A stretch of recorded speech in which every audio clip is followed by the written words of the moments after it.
And we'll be sure to send all the slides and the recording to everybody who's registered. So if you're unable to attend, or if you'd like to share it with somebody else, you'll get the slides and the recording with the email that you registered with. We additionally have a digital informational doc that I'll also send in that, which will cover the basic of today's topics. And there will be time for Q&A at the end of the webinar. We've left plenty of time for that. Please share your questions in the chat at any time throughout. We'll get to those during that Q&A. But without further ado, please allow me to introduce our hosts. Jason Rustin is our advisory director with over 12 years of experience in consulting. Jason specializes in performance management and organizational change. To his right is Jeff Bailey, our advisory manager. He has an extensive background in CDFI and lending practices, so I'm very excited to hand it over to these two experts and get this show on the road. So Jeff and Jason, please take it away. Thank you so much, Michael. I do want to mention we have a poll. I forgot about the poll already. So I am going to put a poll into the chat. This is our brief agenda, and sorry for interrupting you, Jason, but no problem. We have a poll that will pop up on your screen here. Please fill that out. This is for our reference to get a better idea of where you're at in your journey. But Jason, again, sorry for interrupting you. I'll go ahead and hand it back over to you. Great. Thank you so much, Michael. And so for folks who are just joining, we are taking a brief survey just so we can better understand the audience for this webinar. We've got 4 questions in the poll. They're also on the slide. So when you get a moment, please select an answer to the poll, hit submit, and then you can get back to the presentation. I think you also have the option to answer the questions within the chat itself. So next slide, please.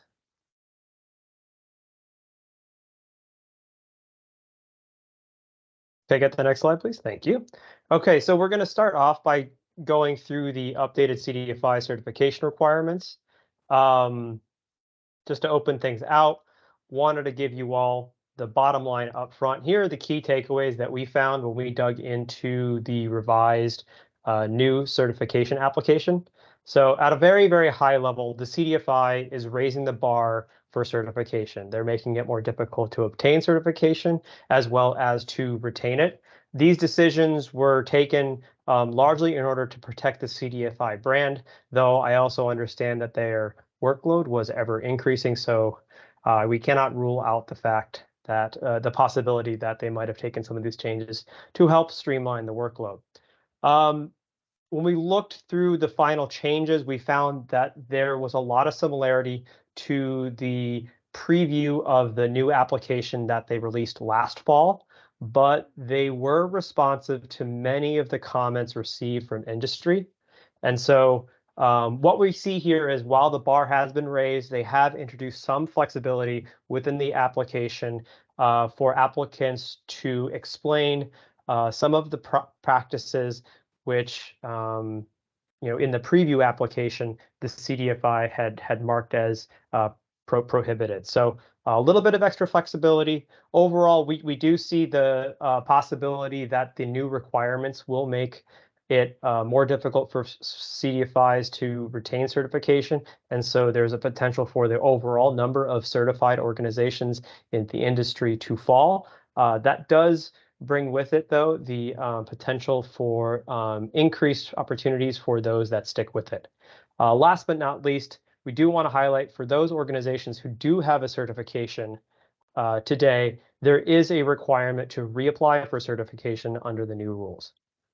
Next slide, please. So at a very high level, we are showing here the 7 eligibility tests that the CDFI fund applies when evaluating an organization's application for certification. At a very high level, they kept all of these 7 tests the same, though there were a lot of changes in the details, which we will be diving into as we go through the rest of the presentation. The tests that are highlighted in bold, the primary mission, the target markets, development services, and accountability, those are the most important tests when it comes to credit unions' ability to obtain certification. And with that, I am going to turn things over to Jeff to walk through the rest of the slides. Most of the slides. Most Thanks, of the slides. Jason. I'll be back. Sorry. Yes. So thanks, Jason. We'll run through some of these certification tests here, and know that several folks on the call were probably just on the CDFI Funds webinar. So between their webinar and ours, this is a pretty good dive into this new material. And I think we're going to focus on, to the degree that we can now, focus on what to do given some of these updates, not just what the details of the updates are. So first and foremost, the legal entity test remains one of the certification requirements from the CDFI fund, and they've streamlined this to some degree by using SAM.gov registration as a proxy for entity registration rather than the previous process of needing to upload certain documentation directly to the CDFI fund. And then to receive an award, you would have to do the same thing for within SAM.gov. So, our recommendation at this point is to, if you're interested in this in, early stage, or, if you have already received or applied for an award, you already have a SAM.gov account, but go ahead and register in SAM.gov for your credit union. If you're already registered, make sure you have a password that can get you into the system, because those can expire, and also the entity registration. So when you log in, you'll see an expiration date of your registration. I believe it's registration lasts for 12 months. So if you haven't been in there for a while, go ahead and check that date, because you'll need that to be valid when you apply for certification. So while you're logged in, you may as well renew your registration while you're there. Can we get the next slide, please, for primary mission?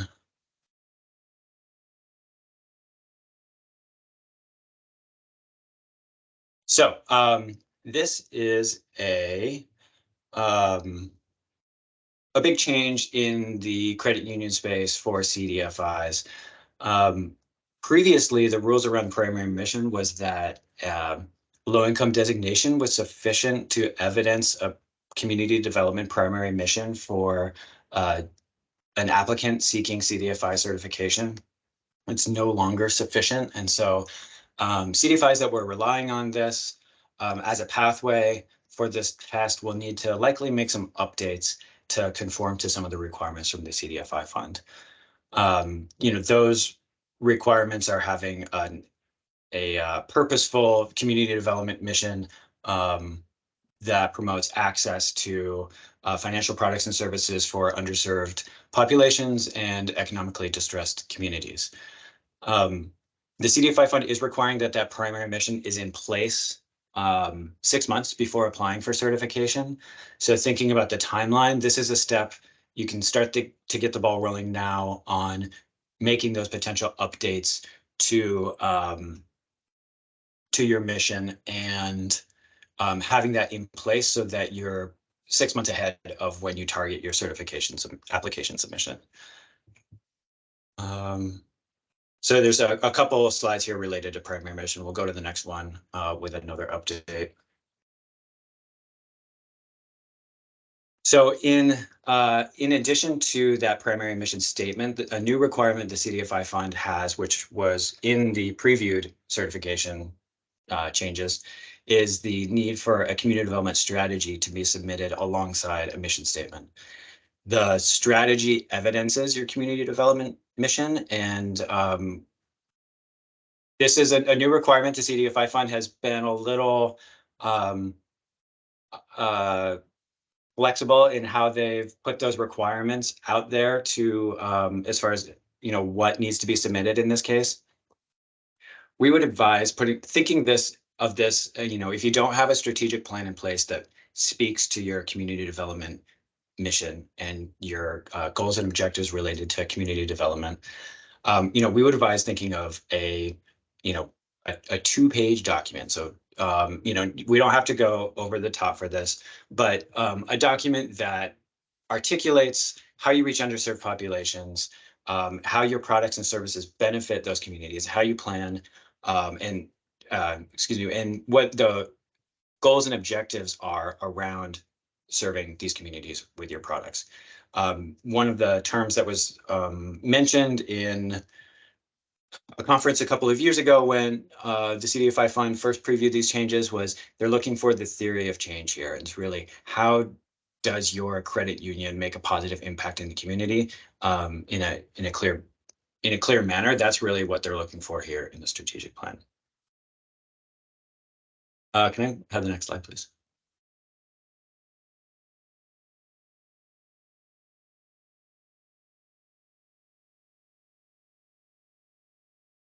So the responsible financing standards. This was always implied by CDFI certification, but it was never made as clear as it is now. And so the CDFI Fund is essentially saying it's not reasonable to have financial products that are not responsible and have a community development mission.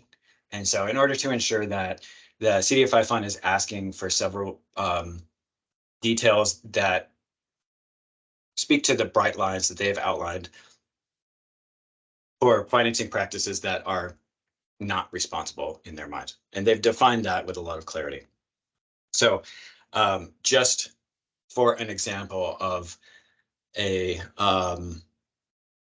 financial product or a service that would be considered not responsible in this manner would be one of the examples from the CDFI Fund, if a credit union sells off its consumer or small business debt to debt buyers.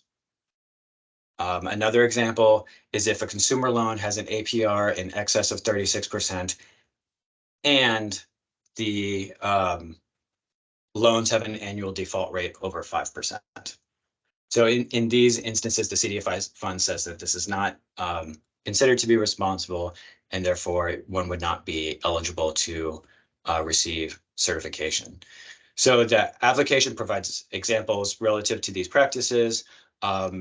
In the certification application, you'll need to speak to all of your financial products and services. And there is an opportunity to provide an explanation when one might not meet the products or services test based on the examples and language here. If there's still in furtherance of a community development mission, but the CDFI Fund has been pretty clear that they want to protect the CDFI brand, and in doing so, do not want scrupulous lenders to be receiving CDFI certification.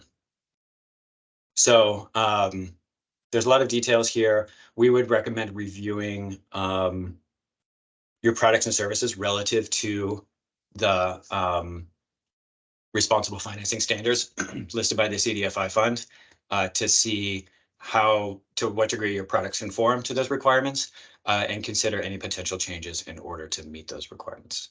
And I'll take a break here and pass it back to Jason. Thank you, Jeff. So one of the other major changes the CDFI Fund implemented with the new rules is they are now making the transaction level report mandatory as part of an application for certification, as well as with the annual compliance report that is required for CDFIs to maintain certification. Previously, this report, the TLR, was only required if you had an active funding award. So they are now making this a universal requirement for certifications.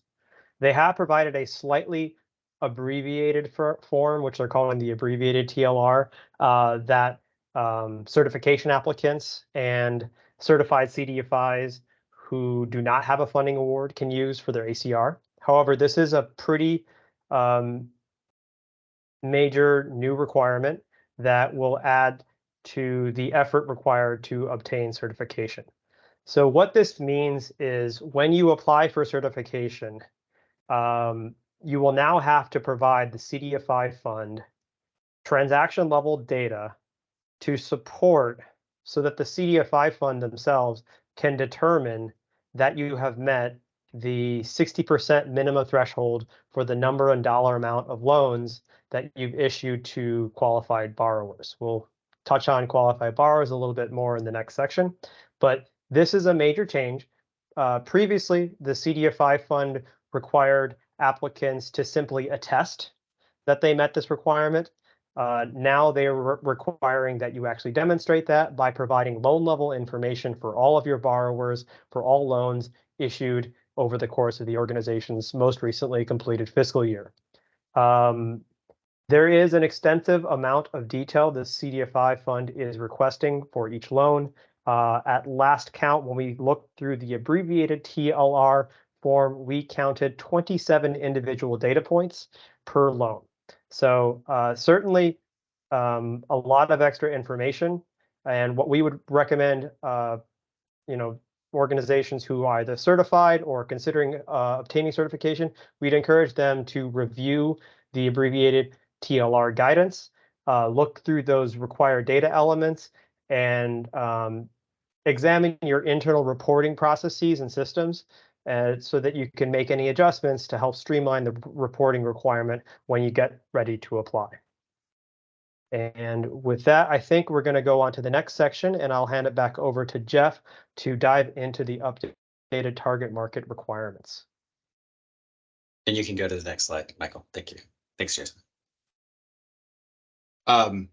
And I'll pause here and just, as Jason was speaking, I took a glance at the poll that we asked at the top of the webinar, and finding no clear trends because we have good representation from every group that we asked for in terms of who was participating. But we've got about half the group here. It seems like they're not yet certified, and about half the group is currently certified with various levels of certainty about moving forward. So, we're getting into some details here. It's going to be, perhaps more familiar to folks who are currently certified, perhaps less so for others. But if you've got some familiarity with the CDFI fund and CDFI certification, you're going to be familiar with the fact that there's the 60% target market lending requirement. And I've thought of this as the nervous system of a CDFI because downstream implications certainly flow from whether or not a CDFI is able to meet this 60% requirement. So the top line change here is that the CDFI fund has eliminated the geographic boundary for most target markets. I'll just run through the three different types of target markets. You've got an investment area target market that's geography based, low-income targeted population, LITP target market that's based on borrower income, and then you have population-based target markets, OTPs, that are primarily based on race and ethnicity, with a new allowance for individuals with disabilities as a targeted population as well. So what do we mean by removing the geographic boundaries?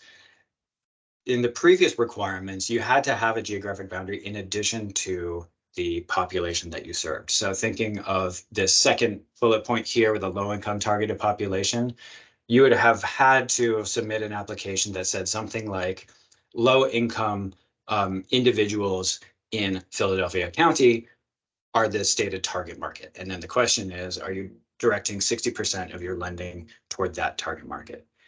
With the removal of the geographic component, now that same CDFI would be able to count any loan to any low-income person, which, based on the definitions provided by the CDFI fund, and there's a lot of information there, toward one's target market. So it provides a lot more flexibility.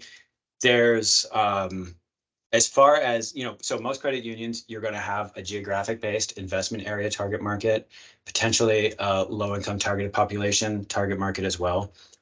For the investment area target market, previously, and folks may be familiar with, drawing the map in Sims to create that target market map.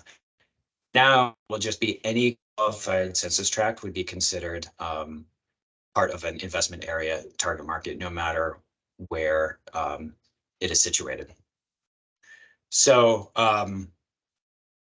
while drawing custom investment areas was the path forward for many CDFIs in the past, going forward, that's going to be a more difficult pathway for achieving that 60% rate of lending because of some of the new rules related to custom investment areas. So can we go to the next slide, please?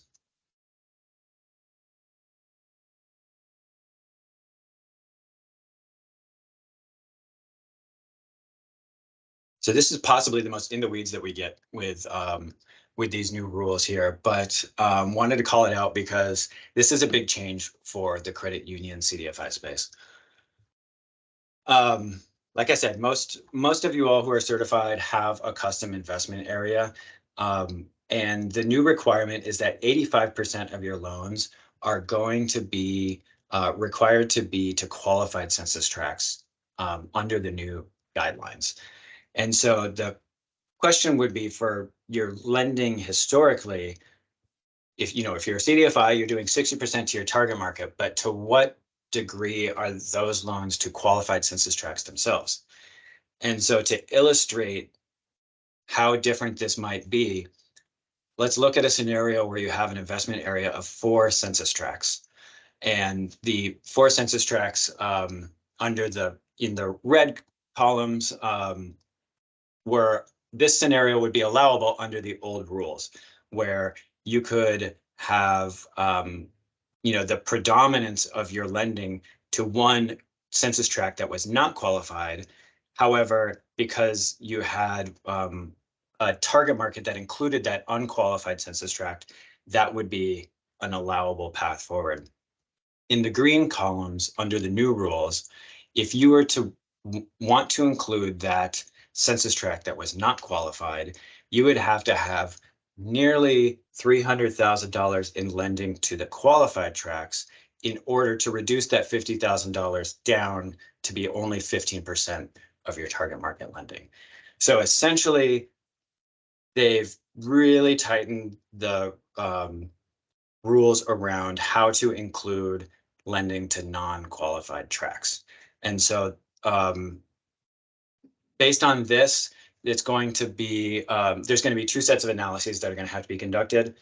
To what degree are you lending to your current target market? And then how qualified tracts are included in that analysis that will guide what your best pathway is for your future target market in the new certification application.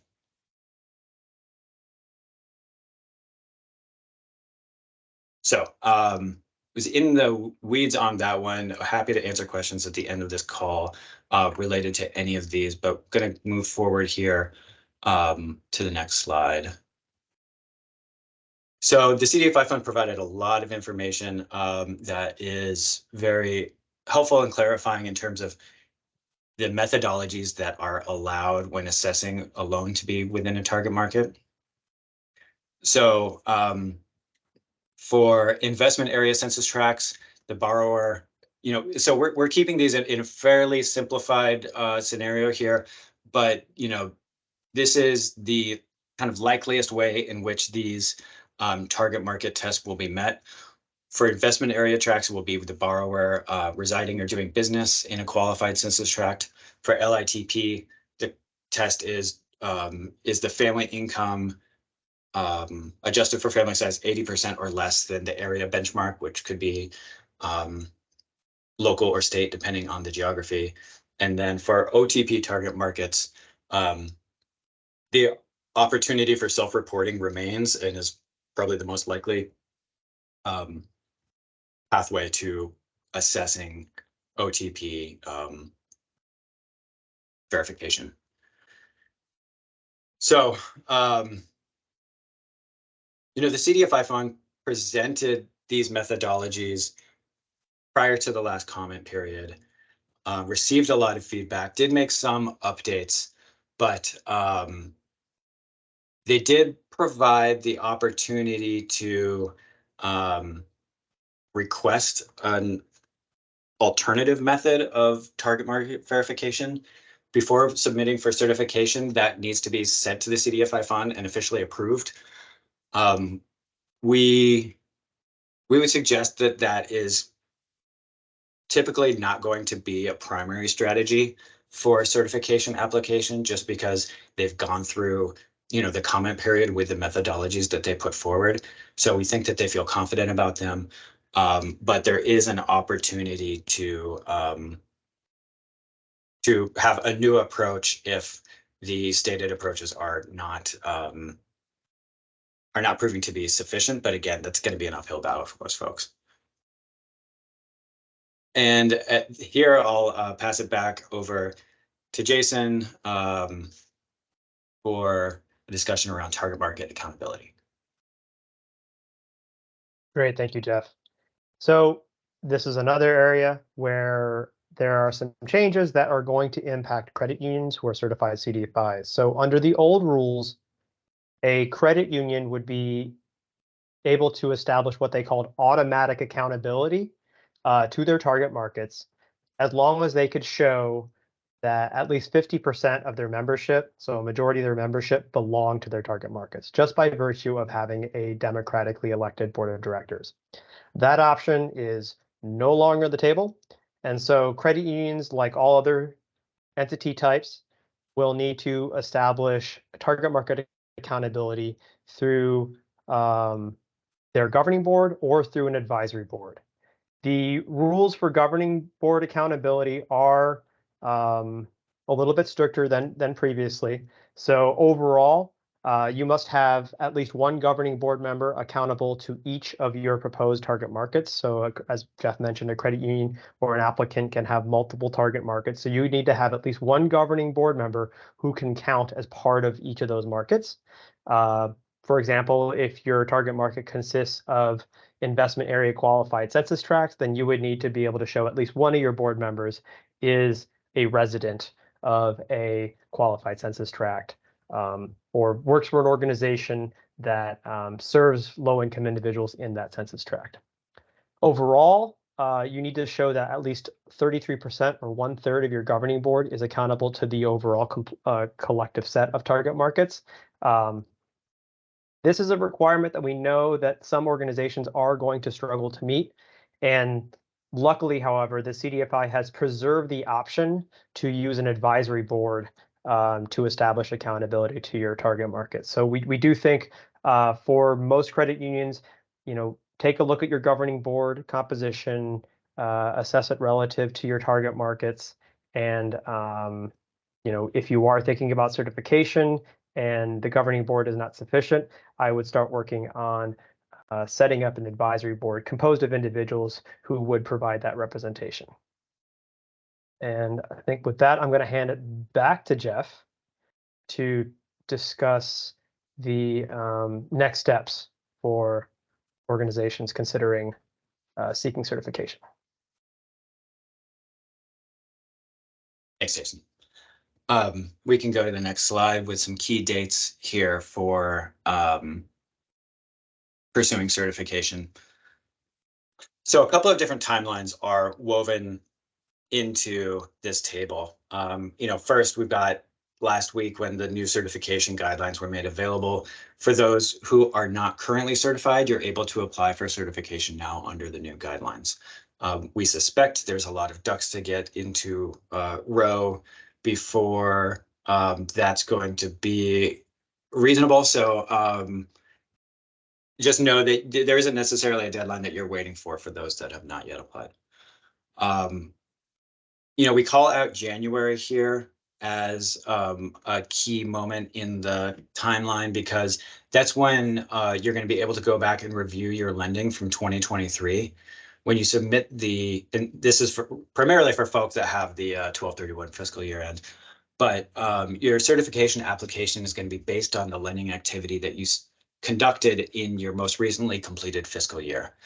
And so in January, when you have all of your originations available to review, that's when you're going to want to really conduct your analysis. You could get a head start at this point, a couple weeks early if you'd like. But you're going to want to understand to what degree you're lending to a target market that could be approved by the CDFI fund. And then that's going to drive what type of advisory board might you need to convene in the application that you would be potentially or planning on submitting here for certification. I'll let's see. So February 1st. So when I said there's a couple of different timelines here, February 1st, you can, by February 1st, you can declare your intention for currently certified CDFIs to apply for early reapplication. And so the CDFI Fund has created space for 700 currently certified CDFIs to submit certification applications early. And in order to do so, you need to declare your intention by February 1st. So not the next line, but the one after that, May 31st to July 31st, that's the early reapplication window. So really the month of June, the month of July. Now, we've talked about it among our team, and we don't see a lot of advantage to the early reapplication. So I know there's a lot of folks are eager, as indicated by 212 participants in a webinar. And I know some of you were probably on the CDFI Funds webinar right before this. So there's a lot of energy and excitement around this, and there may be some interest in the early reapplication. But, you know, consider all the steps that are going to be required to take here before committing to that early application window. So pausing there to go back up to that March 31st, 2024 line. So this would be 90 days after fiscal year end for 12/31 fiscal year end credit unions. You still have to submit your ACR 90 days after the end of your fiscal year until you have been approved for your new certification application. The CDFI Fund has said that you will not lose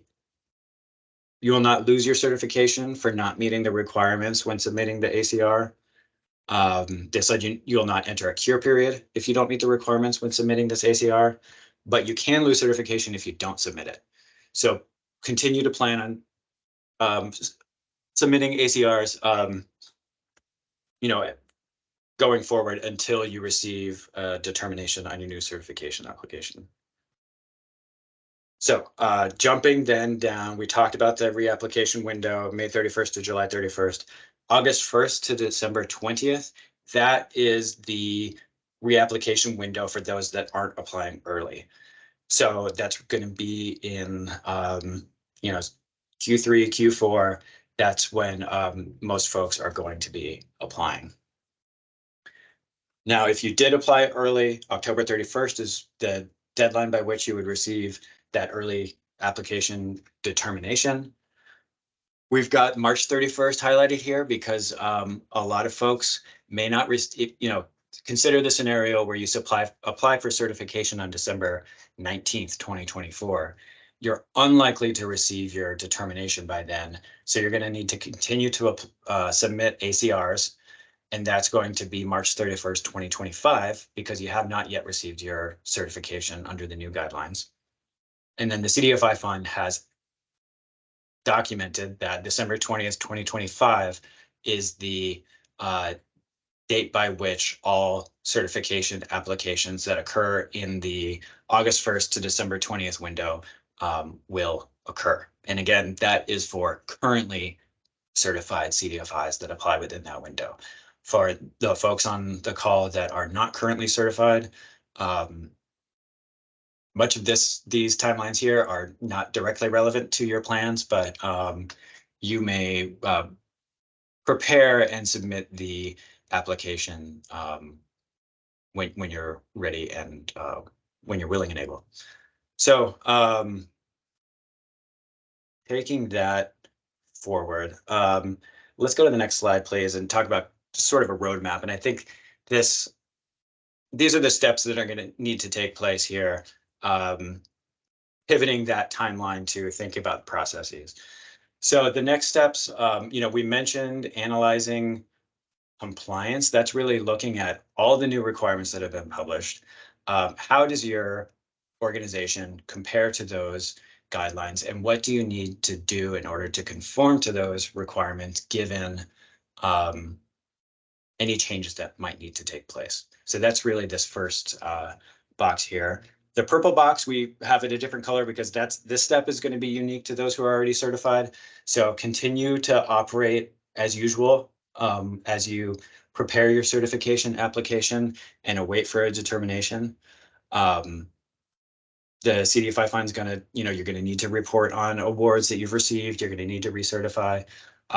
So keep that process in mind as you prepare your certification application to be submitted, and then you would, wait for the CDFI fund's determination and ultimately approval on that application. So we do clearly want to say that CUCollaborate is here to assist with every step of these processes, from that initial readiness assessment to take a look at how well your credit union conforms to these requirements, at which point we can not just identify, what are the green, yellow, and red flags in that process, but also make some recommendations of steps to take in order to get to a point where you would have a strong certification application. And then that readiness assessment will ultimately inform a certification application once it is once you're prepared to move forward. And so that is how we could potentially contribute to this process for you all. Really concluding our discussion here in the slides for the presentation, and I think we're ready to move on to questions. I see some have come into the chat here, and I'll hand it back to Michael, who can help me figure out what's been asked and what we can answer. Yes, thank you so much, both of you. We have a question from Norma. Do you have an example of a primary mission statement? So a primary mission statement is going to include terminology relative to community development, financing practices, financing activities, and promoting community development for underserved populations and communities that face economic distress. Those are, for lack of a better term, buzzwords that the CDFI fund looks for in that mission statement. And so I would say that if a credit union or any applicant wouldn't meet that test, it's because their mission statement would be too broad. That's been the case in my experience. It's just kind of a kind of plain mission statement that seeks to sort of serve everyone, but not necessarily as pointed as the CDFI fund is looking for. So when we've recommended changes to a mission statement, it's really going to be with the inclusion of some of those phrases that I mentioned. I will also just say that, Norma, I created a task for our team to follow up and just get you an example too. Yeah. One thing I did Awesome. do was Thank you, Steve. I dropped some language from the certification application itself that includes that list of keywords that Jeff mentioned. So they do provide some guidance to help organizations construct a mission statement. Awesome. Stephen, forgive me if this question has been answered, but you mentioned, has CDFI made any changes to TLR related to fair lending practices and the seeming contradictions in their required data points?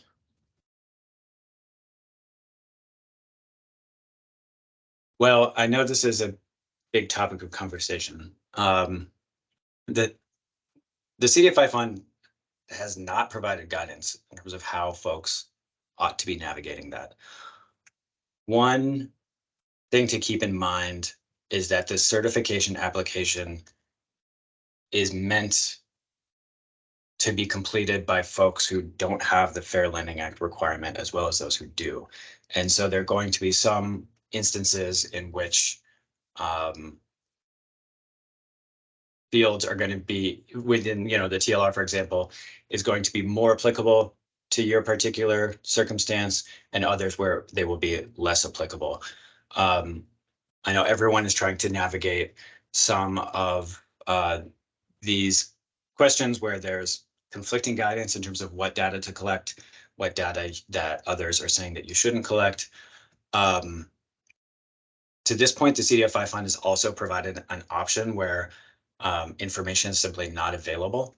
And thinking of the TLR specifically, if there's data points that you don't collect, likely not available or not applicable, will be an option that you will be able to use when speaking to all of those data points when you submit that TLR.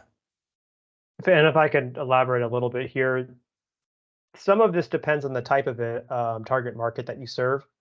So if you are serving a target market that consists of, an investment area or a low-income targeted population, you could report that you don't know the race and ethnicity information for those borrowers in the TLR and likely be fine. However, if you have an other targeted population as one of your target markets, and let's say it's related to one of the race and ethnicity target markets, OTP target markets, in that case, you would need to provide race and ethnicity information for your borrowers in order to support that you have directed the required minimum amount of lending to those groups.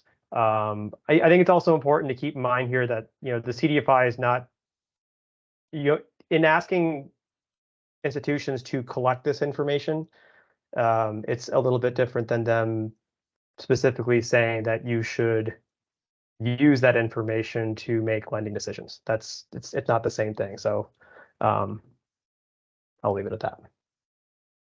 And Jason, you were just touching on this, but Chris has a question. If we do not have a target market defined by a people group, will we be required to collect and report demographic data with our ACR, or is the data requirement specific to your TM type?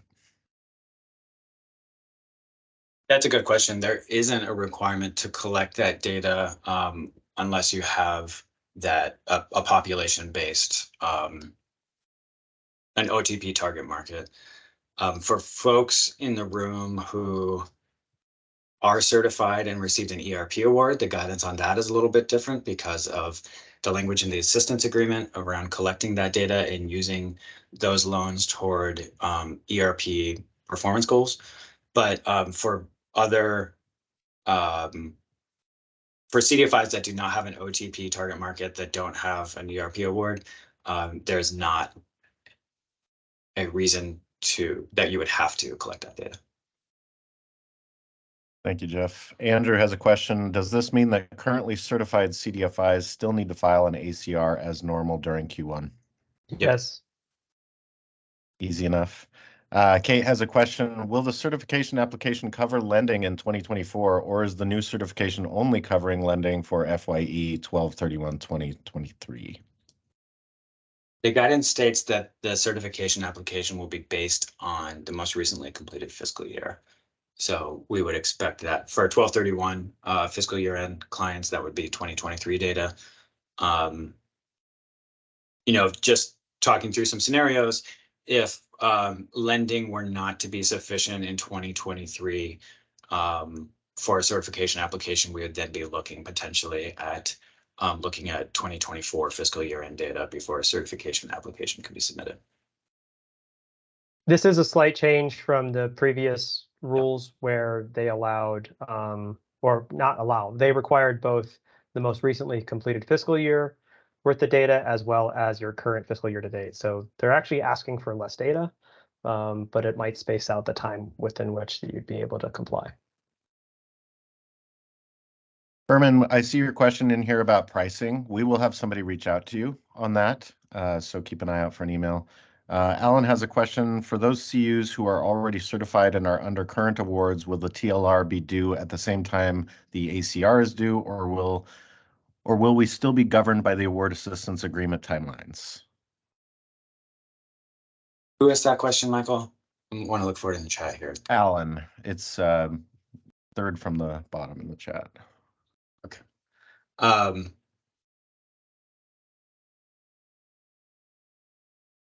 That's a great question, Alan. Yeah.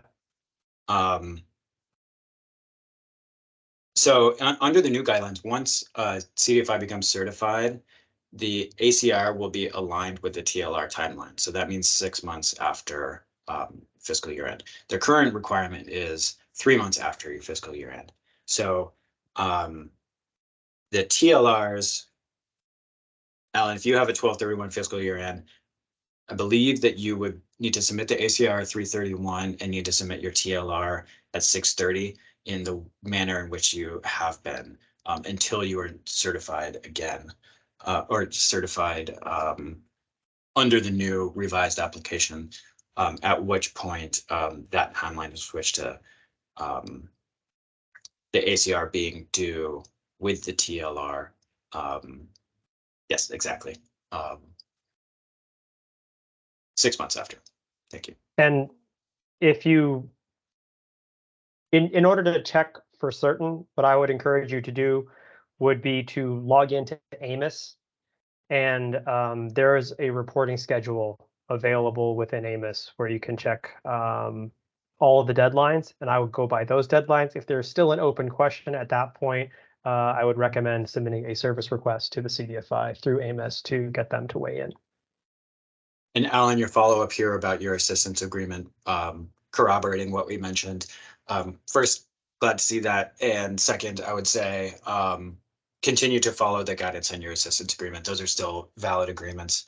And certification and award compliance are, different departments of the CDFI fund and thought of differently. So, continue business as usual with the assistance agreements that you have in place. Some excellent questions here. Thank you for the engagement, folks. Gina has a question. Do you have any additional information regarding the technical assistance grant? So not much additional, but that's a good question and certainly worth taking a moment to recognize that the FA award round opened the day after the new certification guidelines were announced.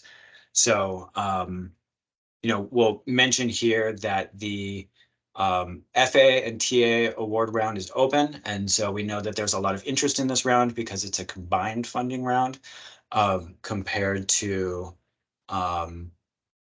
previous years, which, generally single year. The CDFI fund is expecting the average award amount of an FA award to be $667,000, and the average award last year was $350,000. So we're looking at fairly significant awards this year compared to recent years.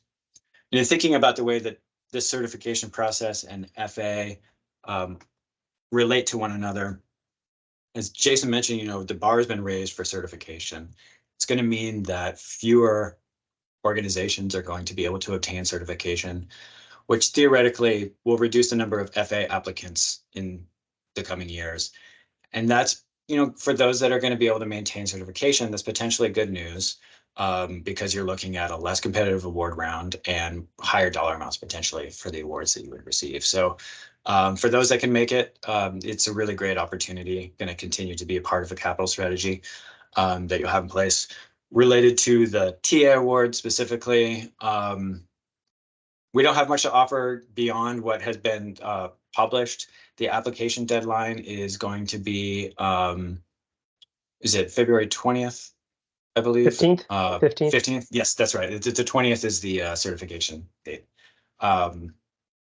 And for folks who are not currently certified, you're still able to apply this year for the FATA award.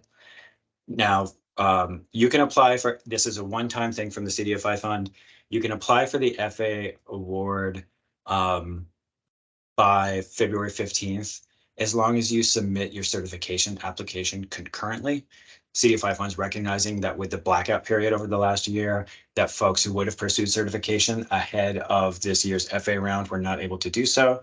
Therefore, if you submit your certification app concurrently, you'll qualify. And by concurrently, we mean by March 5th. So you've got the February 15th deadline for FA and the certification deadline of March 5th.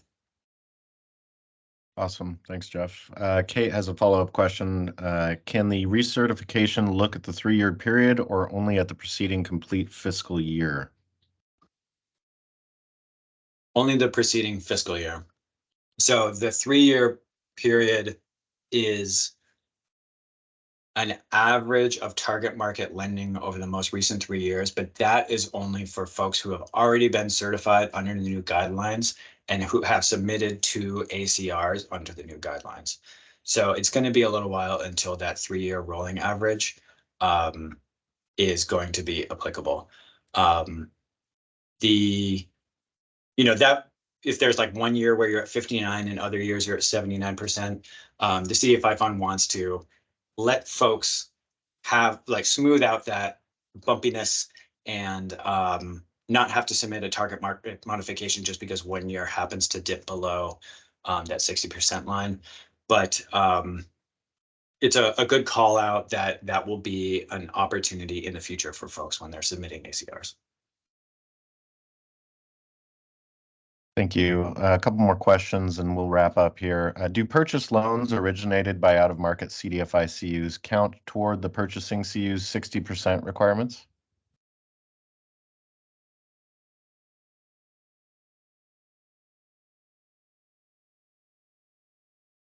So this looks like you would be purchasing loans from CDFIs, from other certified CDFIs. And if that's the case, you would need to have a target market that consists of what they're calling other target population certified CDFIs. If you have that kind of target market, then yes, loans purchased from CDFI credit unions would count towards the 60% requirement. I will also say that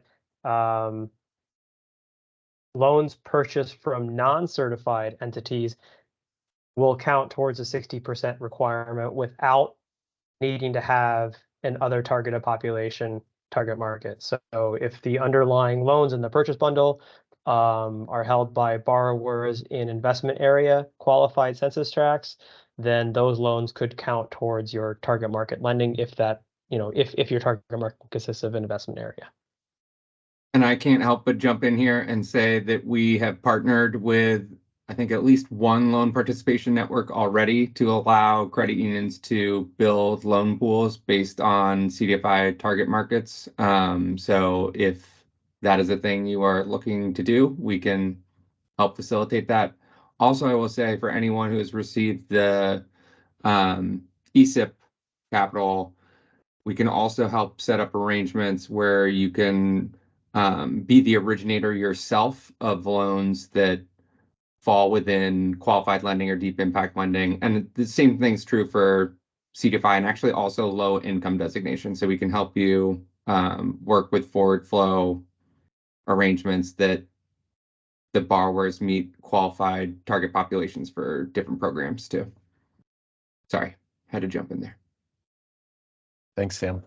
Alan had another question. In recertifying, can a CU change its certification basis, say from TM to OTP? Alan, I would articulate that slightly differently. And I think when you say TM, you probably mean investment area target market, IATM, to an OTP TM. And yes, your previous target market does not have any bearing toward your future target market. Generally, an OTP target market is going to be, it's more related to CDFI loan funds rather than credit union CDFIs, but all pathways are open at this point. We would encourage you to look at your go lending ahead. to help Yeah. you decide which kind of target market would be most ideal. Sorry, go ahead, Michael. No. Tom, thank you for the comment. I know the whole process can seem very daunting. Please reach out to us. We can help you from step one to step end. So I'll make sure to share that our meeting link here in a minute. Amber has a question. If a CU is an ECIP recipient and recertification is not accepted by the CDFI fund, will there be negative implications to having to give back the funds to Treasury?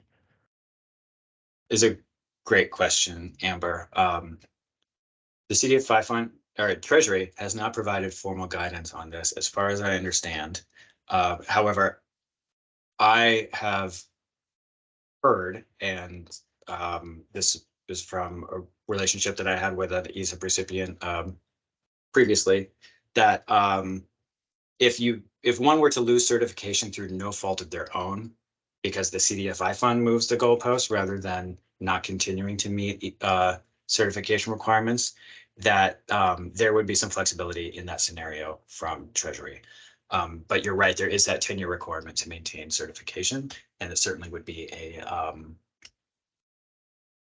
problematic if that were to be threatened. I think putting it a different way, it's basically like if you could recertify under the previous certification standards, the thinking is that you will be able to won't have to get back the ESIP capital. Like if you don't qualify under the new ones, but would have kept it under the old ones, then the word on the street is you'd be good. Jeff, we see your question. Looks like Jason got back to you, so check that link in the chat. Sam has our final question of the webinar. Are loans originated for sale in the secondary market excluded from that 60% threshold? No, they're not. In the specific scenario of originated for sale in the secondary market, that's allowable as long as you originate the loan as long as the loan is on your balance sheet at one point. If you were to be originating loans on behalf of someone else, which I don't think is as directly applicable to credit union CDFIs, but for other types, that may be applicable. Just that as a pass-through, that would not be allowable, but a sale later on certainly would be. Thank you, Jeff. And look at us, we are right at time. We're so efficient. This doesn't conclude our webinar, so thank you so much for joining us today. Thank you, Jason and Jeff, for the information. And Sam, if you'd like to learn any more about anything we've covered today, or if you have interests in any of our other products or services, please schedule a call today at CUCollaborate.com/meeting/COQUIS/CDFI, the link right here, with our Director of New Business, COQUIS Frost, who's awesome. COQUIS, if you're on there, if you want to jump on and just say hi real quick so we can put a name to the face. Hi, everyone. First of all, yeah, thank you, Jason and Jeff and Michael, for hosting such an informative and wonderful webinar. Thank you to everyone who attended. And if there are people who want to take this offline and discuss the changes specifically to your credit union and in regards to your guys' CDFI journey, I would be happy to have that call with you. And or if you're a current client, direct you to your account manager and Jason and Jeff and make sure you guys get availability with them to discuss this for your specific situation in the CDFI space. So thank you, everyone, and have a good rest of your week. Thanks, Thank you. COQUIS. So Thanks as very mentioned much. earlier, be on the lookout for this recording along with the slides and a follow-up information. We'll send that to everybody who registered. But again, reach out to us if you have further questions. We'd love to connect. You're also welcome to visit and learn more at CUCollaborate.com. Otherwise, have a great rest of your day. Thanks, everyone. Thanks, guys. Take care.